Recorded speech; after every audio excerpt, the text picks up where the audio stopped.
Capítulo 5. Israel, pueblo elegido. ¿Elegido, para qué?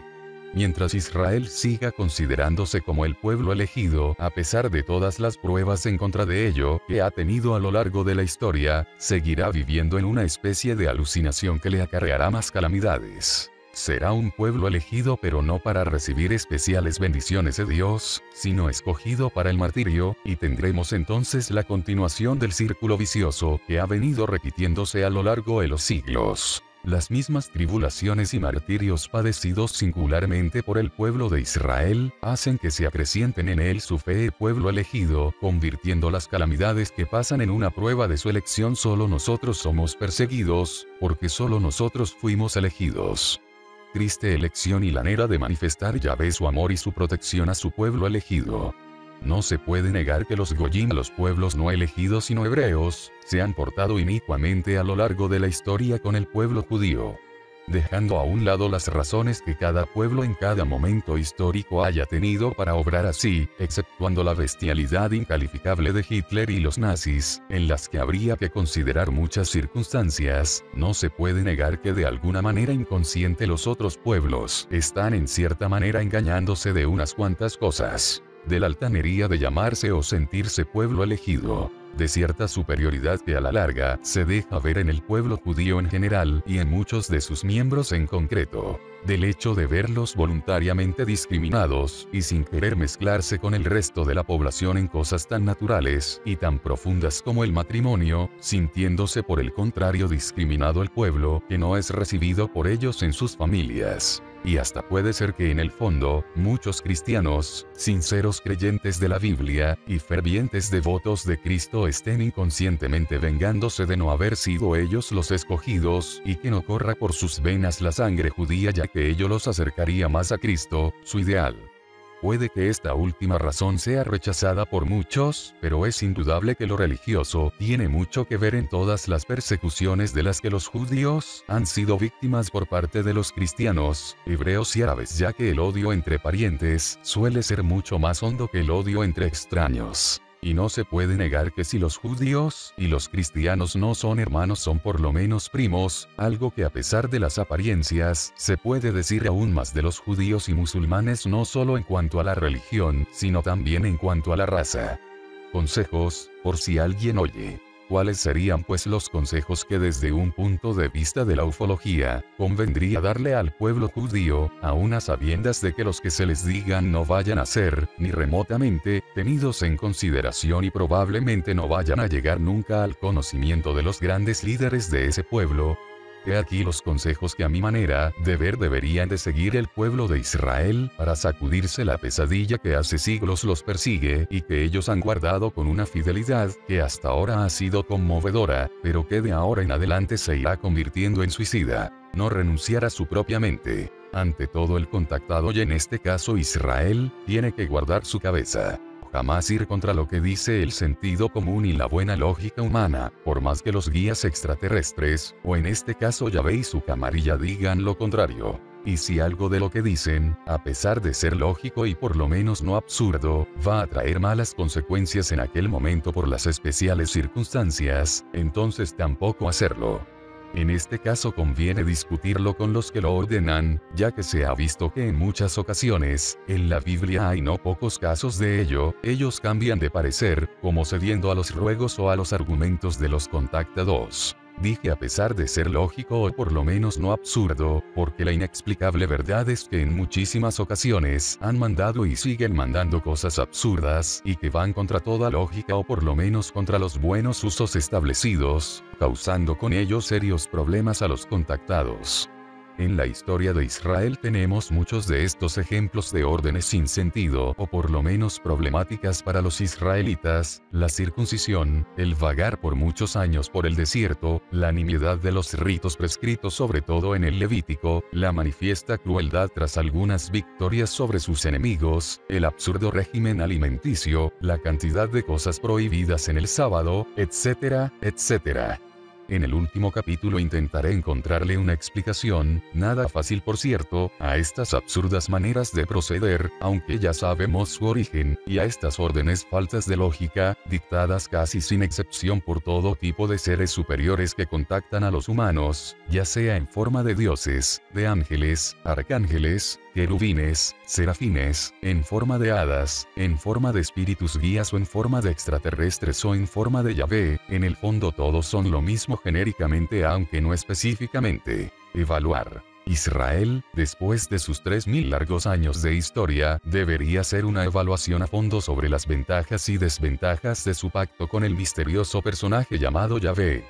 Encontraría indudablemente puntos positivos resultantes de este pacto, que son mínimos, pero por otro lado a lo largo de tantos años, podría encontrar indudablemente muchos puntos sombríos, de los cuales no pocos están actualmente bien a la vista, resultantes precisamente de ese pacto y de esa fidelidad a Yahvé. El pueblo de Israel tiene excelentes sociólogos, matemáticos y estadistas, no digo políticos porque a los políticos lo único que le interesa es estar en el poder y revertir toda utilidad para sus protervo intereses, salvo diminutas y honrosas excepciones, que con pie en objetividad, podrían sopesar estas ventajas y desventajas y llegar a un acuerdo acerca de si a Israel le es todavía conveniente seguir siendo fiel a un pacto que conlleva unas dudosas promesas muy parcial e imperfectamente cumplidas. Además, entre los contactados individuales se da el caso de individuos a los que al inicio del contacto les va bien, ya que sus contactadores los ayudan positivamente, pero al cabo del tiempo se los abandonan definitivamente, de ordinario sin avisar, o comienzan a ayudarlos de una manera tal que les causa más perjuicio que beneficio.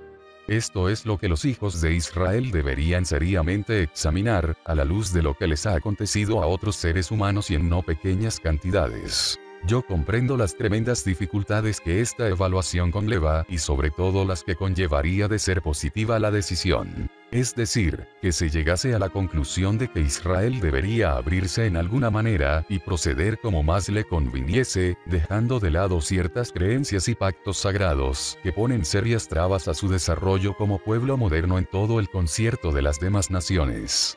Veo, sobre todo, el enorme problema que esto sería, teniendo en cuenta la cerrada manera de pensar que sobre este particular tienen miles de israelitas, víctimas ahora de una herencia dogmático-cultural, seguidores fervientes y fieles de la palabra de Yahvé, por la que están dispuestos a sacrificar su vida.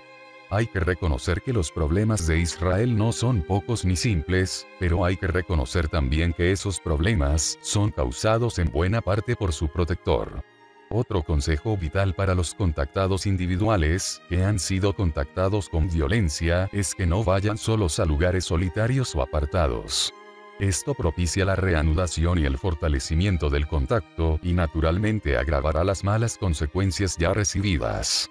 Por supuesto que si el contactado juzga que para él no han sido malas, sino que, por el contrario, se siente feliz de haber sido objeto de semejante lección, entonces no habrá quien lo haga obedecer al consejo que aquí estoy dando. Pero la experiencia va diciendo que este tipo de contactos en lugares solitarios con muchísima frecuencia resulta a la larga perjudicial y aún mortal para el contactado. No aislarse, no ser diferentes. Mi consejo a este tipo de personas ha sido siempre: júntate con gente, no te aísles, envuélvete en alguna actividad que te una más a los demás y te mezcle con la sociedad. Porque la verdad es que en vez de ser un privilegiado, estás en un serio problema. Este mismo consejo habría de dárselo a Israel, porque el contacto de Israel fue del tipo fuerte. Fue contactado con violencia. Oigamos a un autor nada sospechoso, que conoce muy bien el tema. Los judíos descienden de Abraham y llevan el conocimiento de Yahvé en la sangre. Respondieron afirmativamente en el Sinaí, porque no podían hacer otra cosa, y así penetraron en una historia en la que dominaba lo lúgubre y escaseaba la alegría, donde abundaba más la sangre que el verdor. Pero esta historia constituye su título de nobleza, les confiere un significado y les rodea de una aureola de gloria. Este es mi Dios, del autor judío hermano Oak. Nótese de paso como el autor confirma lo que dijimos hace poco en este mismo capítulo. El hecho de abundar más la sangre que el verdor, y el hecho de dominar lo lúgubre sobre lo alegre, constituye, en su opinión, un título de nobleza y confiere una aureola de gloria. Es decir que, tal como dijimos, las persecuciones en vez de hacer sospechar de Yahvé confirman la idea de ser el pueblo elegido. En otras palabras, la canonización del masoquismo. Este consejo de no aislarse, de sentirse parte integrante de humanidad y no de un pueblo especial, es muy importante para Israel. El pueblo judío, precisamente por su fidelidad a Yahvé, por sus creencias un tanto extrañas, las cuales enumeré de pasada en párrafos anteriores, por su elitismo y selección racial, es un pueblo aislado en muchos aspectos, aunque parezca estar mezclado con los pueblos con los que convive. A Israel lo trajeron y llevaron por lugares solitarios y apartados en la época primera y violenta de su contacto, los 40 años por el desierto, y allí fue donde quedó marcada y sellada definitivamente su conexión con el ser superior que los contactó. Esta química entre contactante y contactado se hace más dificultosa en plena sociedad y sobre todo cuando el contactado está rodeado de energías humanas y familiares, que muy probablemente son antagónicas entre sí o por lo menos extrañas a los contactantes. Hay que recordar además que los grandes contactados de la historia lo han sido cuando se hallaban de ordinario solos, en cuevas o lugares solitarios orando o sencillamente dedicándose a las tareas del campo. Los grandes avatares, una especie de supercontactados, parece que ya venían elegidos y marcados desde el más allá y por eso desde su más tierna infancia o desde el momento de su nacimiento o antes, ya comenzaron a verse alrededor de ellos prodigios que los diferenciaron enseguida de los demás hombres. Pero los que no llegaron a la categoría de dioses o por lo menos de superhombres, fueron sorprendidos, sintonizados, marcados y en cierta manera aprisionados en lugares solitarios y con acciones que van desde la hipnosis profunda hasta las punciones en los dedos y muñecas de que tan frecuentemente se quejan los que han estado en contacto con algún ovninauta. Joseph Smith, el fundador de los mormones, se hallaba arando la tierra cuando se le presentó el ángel Moroni. Mahoma meditaba en una cueva retirada cuando se le apareció el ángel Gabriel, curiosamente el mismo que con el título de arcángel conocemos en el cristianismo, Bapak Subu, el fundador del Subud que en pocos años se ha extendido prodigiosamente por todo el mundo, caminaba solitario por la noche cuando se le vino encima una bola de fuego y lo mismo se puede decir de Russell, el fundador de los Testigos de Jehová y de San Miu Moon, el coreano fundador de una pujante hermandad cristiana, que se hallaba retirado en oración, cuando se le apareció Jesucristo y del Baba, Ulay Abdul Baha, la trilogía de la fe Bahá'í de Sundar Singh, y de prácticamente todos los fundadores de religiones modernas o reformadoras de las antiguas. Moisés no podía ser una excepción. Recordemos la cita ya traída. Era Moisés pastor, y una vez llevó las ovejas más allá del desierto y llegó hasta Orbe, la morada de Dios, y el ángel de Yahvé se le apareció en forma de llama de fuego, en medio de una zarza, exactamente igual que en Fátima y en tantas otras apariciones modernas en las que se repiten estas cuatro circunstancias. 1. Unos pastores. 2. En un lugar apartado. 3. Que ven primeramente una luz. 4. Encima de un árbol. Otros detalles como la proximidad de agua, alguna explosión o ruido en el momento de la aparición, etc., son también muy frecuentes, y una serie de pormenores que pertenecen de lleno a la ufología. Cuando el contactante no ha abandonado definitivamente a su contactado y todavía mantiene relaciones con él, si el contactado persiste en seguir adelante con su extraña experiencia, yo suelo aconsejarle que le pregunte mucho al contactante acerca de todas las cosas que le manda o informa, por qué se las manda, cuál es su fin, que le pida explicaciones de todo y sobre todo que le pida ayuda para su propia vida en general y para los problemas concretos para los que esté pasando en aquel momento. Si su petición es oída, está por buen camino, y si no lo es, sacúdanse el extraterrestre muchas veces en razones fútiles. Eso puede ayudar al contactado para comenzar a sospechar que su protector no es tan bueno como parece. Esto ha ayudado a más de un contactado. Cuando el contactado ya no tiene relación con el contactante, en la mayoría de los casos porque éste no se presenta, yendo en contra de las reiteradas promesas de hacerlo, entonces lo mejor que puede hacer el contactado en vez de pasar una vida de espera inútil que muchas veces se convierte en desesperación, será evaluar toda la experiencia pasada y juzgarla fríamente a la luz de la razón. Vivir de realidades. El contactado deberá tratar con todas las fuerzas de su espíritu y de su voluntad de volver a la realidad, porque lo cierto es que muy probablemente durante toda su experiencia se habrá ido apartando de la vida normal, y muy fácilmente a la hora de suspenderse el contacto, está llevando una vida extraña a juicio de sus parientes y amigos, o por lo menos bastante diferente de lo que solía ser su vida antes de iniciarse su extraña experiencia, aunque también es cierto que a muchos contactados, precisamente por las experiencias tenidas, ya les es muy difícil, si no imposible volver a lo que era su vida antes del contacto. Sin embargo, sería para muchos su salvación el hacer todos los esfuerzos posibles para dar una especie de marcha atrás para que su propia vida no se le vaya de las manos deslizándose por senderos en los que el contactado ya no tendrá control de sí mismo. Esto no quiere decir que el contactado no pueda usar las cosas buenas que haya recibido.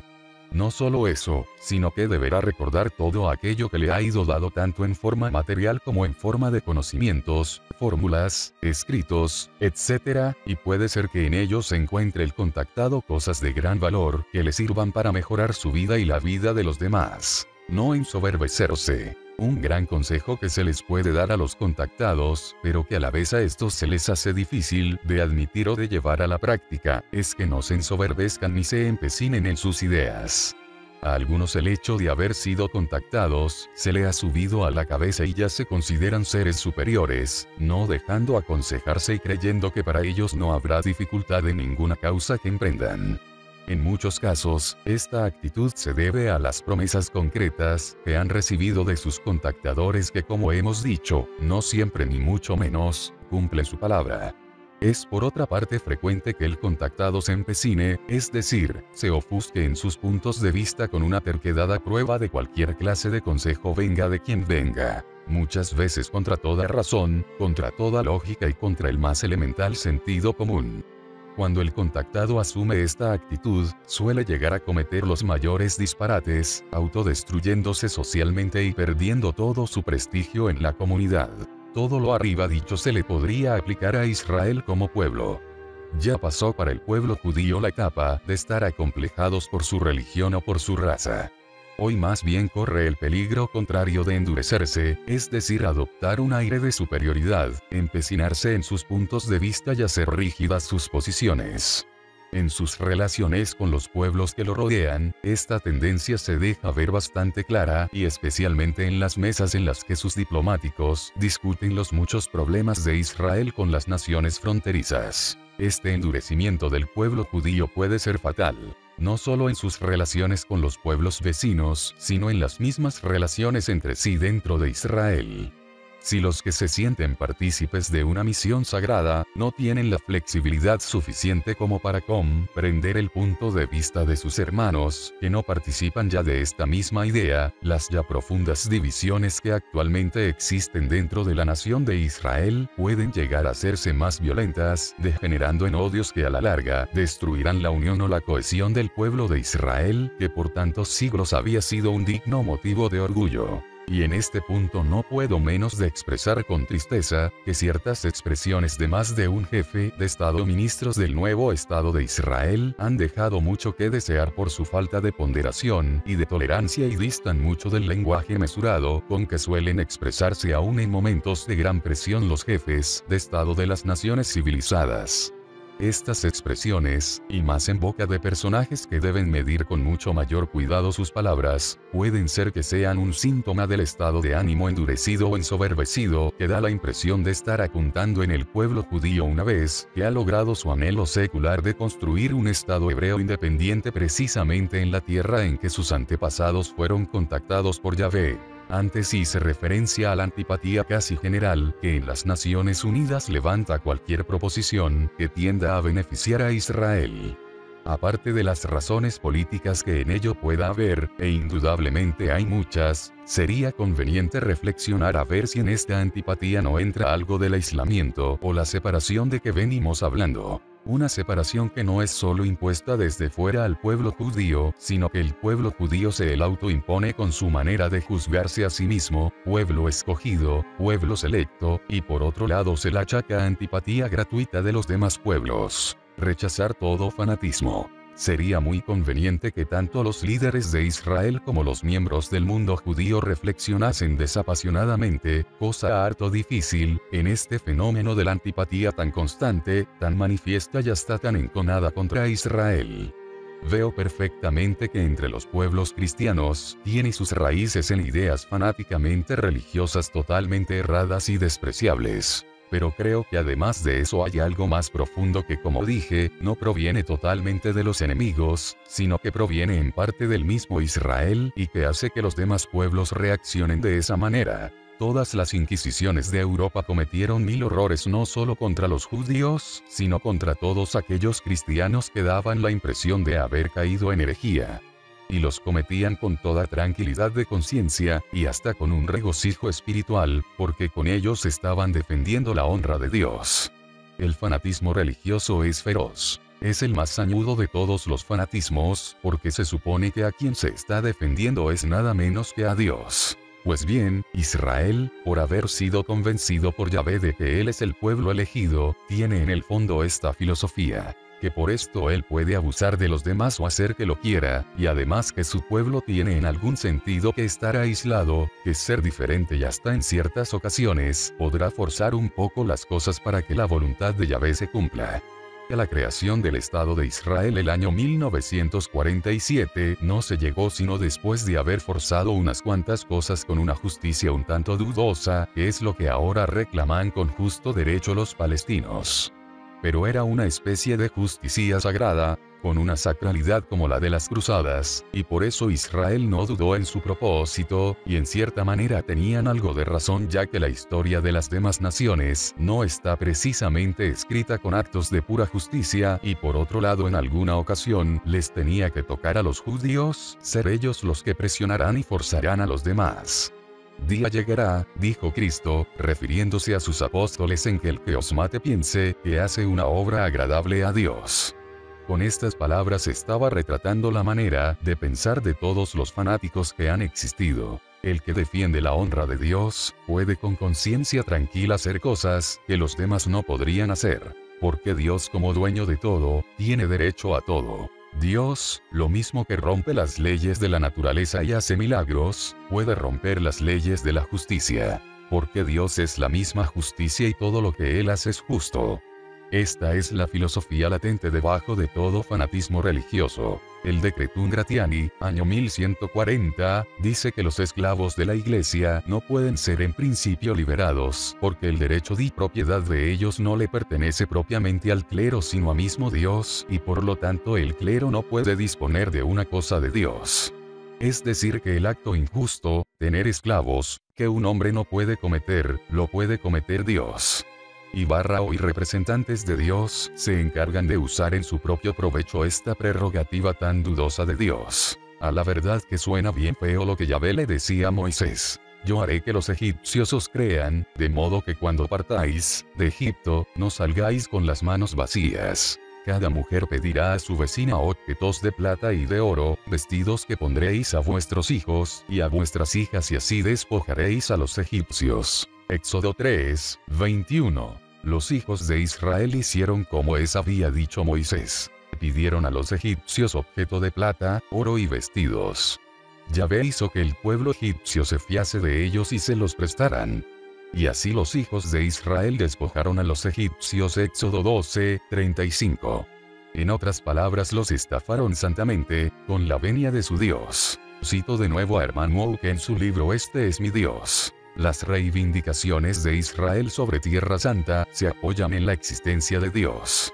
Si no fuese la voluntad de Dios que Israel se adueñase de Canaán, las naciones de la tierra podrían tachar a los judíos de simples conquistadores o aventureros. Es verdad que parece increíble que estas palabras hayan salido del mismo hombre que escribió el Motín del Caine. Aducir la voluntad de Dios para atropellar los derechos de todo un pueblo es practicar un fanatismo peligrosísimo, sobre todo cuando se hace a nivel de Estado. Si los derechos de Israel a establecerse hoy día en Palestina fuera únicamente la voluntad de Dios, y los deseos de Abraham, Moisés y David, entonces ciertamente los pueblos de la tierra y en particular los palestinos, tendrían derecho a acusar a los israelitas de conquistadores. Creo que los derechos de Israel son muy otros que la voluntad de Dios, porque debemos suponer que la voluntad de Dios también se extiende a los derechos de los otros pueblos que no son Israel, que no son elegidos pero en género son lo mismo. Toda esta filosofía que acabamos de describir en los párrafos anteriores, tiene que ver con la animadversión que se nota contra Israel, no solo entre los países árabes, sino entre otros que no están en absoluto involucrados en las disputas del cercano oriente. Entreven en Israel al pueblo selecto, que se juzga a sí mismo como una élite religiosa, un sangre azul de espíritu, y esto hiere de una manera especial en un tiempo en que en la política predomina un feroz materialismo en donde los valores espirituales tienen poco que hacer y menos aquellos que huelan a fanatismo. Si a esto añadimos esa curiosa mezcla que Israel presenta de misticismo con mercantilismo y la indudable destreza y astucia de sus hijos para los negocios, que con tanta frecuencia los lleva a dominar en uno u otro aspecto las finanzas de un país, tendremos bastantes de los elementos para explicarnos por qué Israel encuentra tanta hostilidad.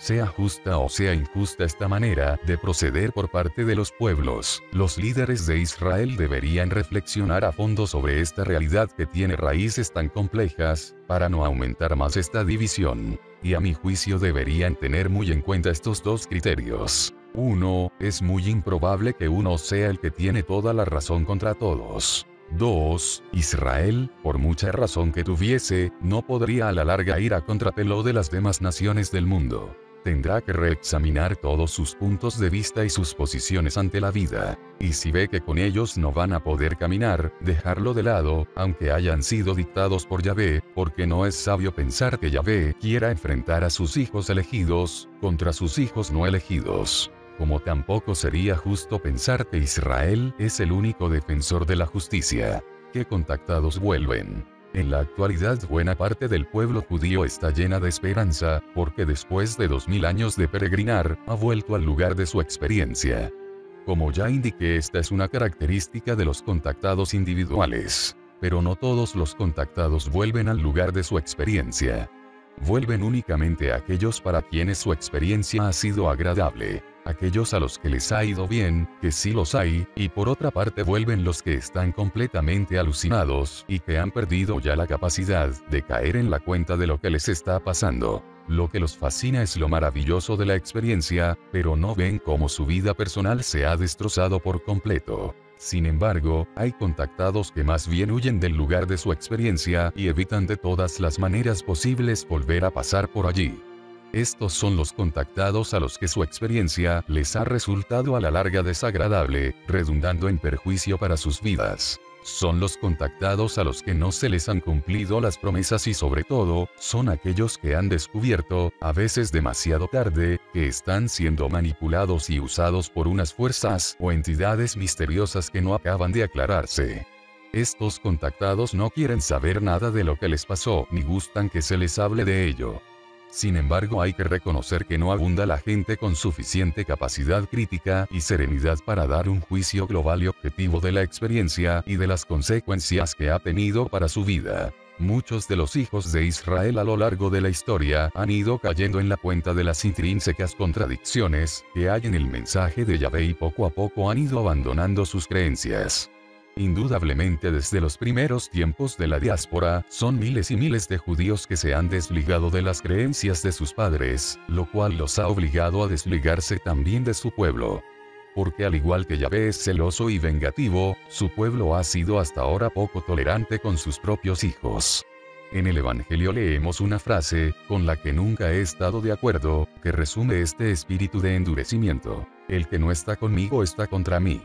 Los padres del nuevo Estado de Israel no deberían tener esa filosofía tan intolerante ni esta religión tan purista y por eso hoy en día es poco posible discrepar de Moisés y no tener que romper los lazos familiares ni culturales. Hoy en día no solo en el Estado de Israel, sino en todo el mundo hay muchísimos judíos que no se sienten religiosamente solidarios de sus hermanos tradicionalistas y que por otro lado se sienten tan judíos como ellos. Algunos judíos pueden ser que hayan abandonado la fe de sus padres sencillamente por comodidad y por haberse dejado influir por los usos y las costumbres de los pueblos con los que conviven, ya que no deja de ser muy molesto estarse singularizando constantemente debido a costumbres un tanto extrañas y distintas de las de los amigos y convecinos. Sin embargo, hay muchos judíos que racionalmente han descubierto las debilidades de la ley mosaica, fenómeno que se está dando también en gran escala entre hindúes, budistas, cristianos y musulmanes, y que tranquilamente la han abandonado, sin que ello signifique apartarse de sus hermanos y amistades. El problema está en Yahvé. Como resumen de lo aquí expuesto con el título de El futuro de Israel, podríamos decir que si Israel se aferra fanáticamente a unas creencias que lo singularizan demasiado entre los demás pueblos y que los limitan en muchos aspectos, creando además serias discrepancias entre sus hijos, debido a las diversas maneras de interpretar la ley, entonces creo se puede decir que a Israel le esperan tiempos duros que puedan ser, que no sean menos duros de los que ya ha pasado y pasa todos los días con sus vecinos. Creo que a Israel le pasa lo mismo que al cristianismo. Su mal no está en la piel, sino en las entrañas. Ambos, si quieren sobrevivir, tendrán que hacer reformas tan drásticas, que en cierta manera dará la impresión de que se pierde la continuidad, pero será la única manera de salvar los muchos valores que encierran estas dos culturas, creencias. No es cuestión de cambiar este o aquel rito o de quitar esta o aquella creencia. El problema está en Yahvé, y Yahvé es precisamente la entraña de toda la fe del pueblo judío. Es el aglutinante que lo ha mantenido unido por casi 4000 años, es la fuerza que lo ha movido y el ideal que lo ha inspirado durante toda su larga historia. Todo radica en que el pueblo judío, y sobre todo cada uno de sus hijos, se decida a estudiar racionalmente sin prejuicios y sin miedos sacros la enigmática personalidad de este extraño Yahvé. 4000 años es un lapso más que suficiente para caer en la cuenta de si su protección, por un lado, y si la fidelidad a él, por otro, han sido beneficiosas o perjudiciales para todos los hijos de Abraham. Y al que nos diga que nosotros no le podemos enmendar la plana a Dios y que Dios puede dar las órdenes que quiera, aunque a nosotros nos parezcan ilógicas, lo primero que le diremos es que dudamos mucho que Yahvé sea un Dios universal, y después le preguntaremos que por qué entonces Yahvé nos ha dado esta cabeza que discrepa necesariamente de tal manera con su lógica y sus ideas que no tiene más remedio que pensar mal de él. Y si Yahvé nos pide que renunciemos a nuestra cabeza, entonces nos convierte en meros irracionales, pues seríamos bacterias semi-organizadas, o el producto de un experimento extraterrestre y sobran todos los pentateucos.